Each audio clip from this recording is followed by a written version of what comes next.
Got the rest of the stuff finishing up in the rust bath here. I'll have to probably do some wire wheel this stuff and get this stuff ready because these are the trans mounts. So I need to have these painted and these ready to go when the trans goes in. And then the rest of my, bell housing mounts, my upper mounts, my trans mounts, all that stuff is going through the last bit of the ultrasonic cleaner. I just wanted to show you guys, though, my beautiful outfit today. Dad gave me, obviously the most,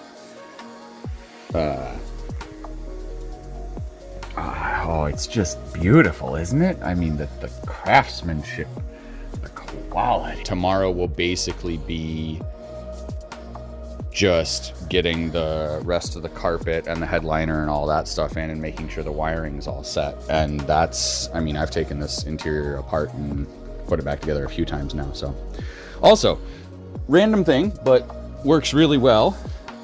The Works Tub and Shower Cleaner. Remove soap scum, rust, and hard water stains. So, because the car had a little bit of mold in it, there's a bunch of random little bits of surface rust here and there. And so what I've been doing is I've been using the Works stuff, and you just let it sit on there for a couple minutes, and it works, the works. Works pretty well. So, yeah.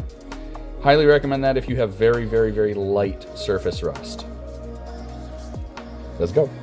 Wanted to show you guys how I prepped these transmission mount brackets and engine mount brackets for undercoat. So I'm using a quick dry rubberized undercoat. This was recommended to me by the local automotive paint supply store that supplies all the local paint shops. So I figured they know what they're doing. Got a prep spray for just your prep before you paint it. And then I've been cleaning them with wire wheels on a drill, not a battery powered drill because you want constant power. You don't want to have to change batteries all the time. And on a Dremel, same thing, not a battery powered Dremel. You want to be able to have constant power all the time. Use a bunch of wire wheels, a couple sanding discs, maybe a cutting burr or something like that if you need to get into little places. And then I just threw up a real quick cardboard little stand and I've painted them. Now some of these you'll recognize from before they got their second coat, and these two got their first coat. So I'm about to flip all these and give them another coat and throw this one in there, and this is the last bracket that needs painted. After this gets painted, the transmission can go back in. So I'm doing the final bits of wiring here. Mom is being a saint as usual and is helping me sound deaden the interior, and then the dashboard will be going in as soon as this wiring and the sound deadening is finished. So I got my center console here. This is a little bit too big to fit in there, so I might leave the factory one in there and put this one somewhere else. I might drill a hole and put it here. I might put it higher up. I might put it, I don't know, maybe put it here or something. But I'll find a place to put it. Maybe out here. I don't know. No, that won't work because then it would go through the wall. Anyways, I'll find a place to put it. And once I find a place to put it, that's going to go in. The original plug that went into the original lighter is going to then go into the relay. So this fused relay, originally I was going to put it under the dash. I'm going to put it under here because it's all the accessory lights that go to here. So I'm just going to attach it under here. It'll be easily accessible. I pull this off and it's right there ready to get to. So the signal wire, which is going to be my ignition signal coming into the single pull, single throw relay, is going to be this white wire, and that's going to come directly from the factory fused harness. So we're going to be double fused here. But just for the signal to that. And I might actually branch that off and run the factory deal with the fuse off that factory signal. We'll see how that goes. The ground from the relay will be grounded again with the factory harness, so that'll be good. Power directly from the motor, and then this runs back up through the front under the center console to the dashboard. Up under the dashboard by the radio, this will get mounted. This is my hardwired 3 amp USB-C for the wireless charging phone mount.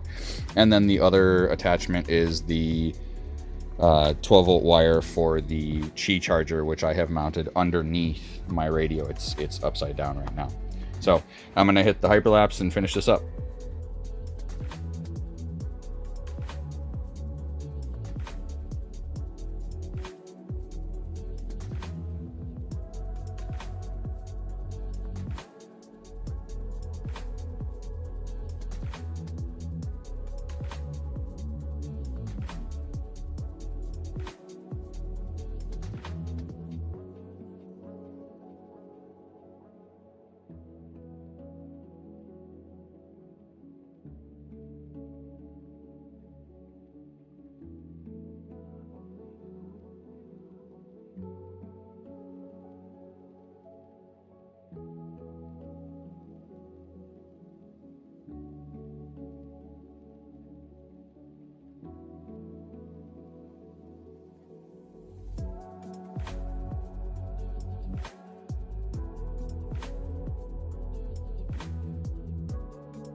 Alright, it's entirely way too late, and I've got a giant mess here.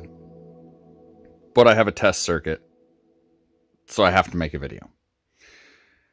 So currently, main power here goes to this little distribution center, and I have a momentary switch that goes to the activation for the relay. This will trip the relay, which will then provide full power to the blue wire. The blue wire goes to my USB voltmeter in there, my USB charger here.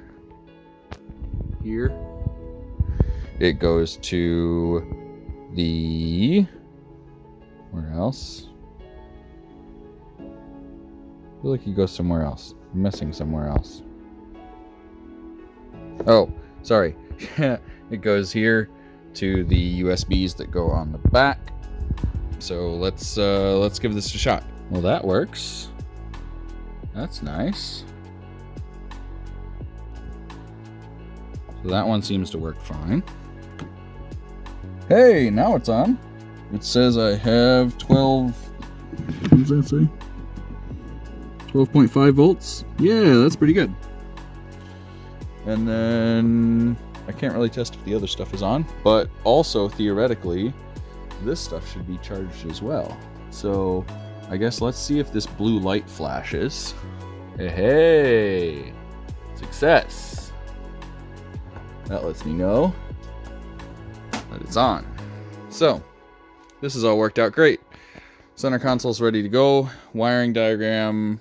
This circuit here is now done. So I have an ignition to a single pulse, single throw relay. I have the rear USBs. I have the phone. I have the Qi charger. I do not have the trunk 12 volt wired in yet, but I'm going to do that as well. So maybe I'll fuse that off its own thing. We'll see.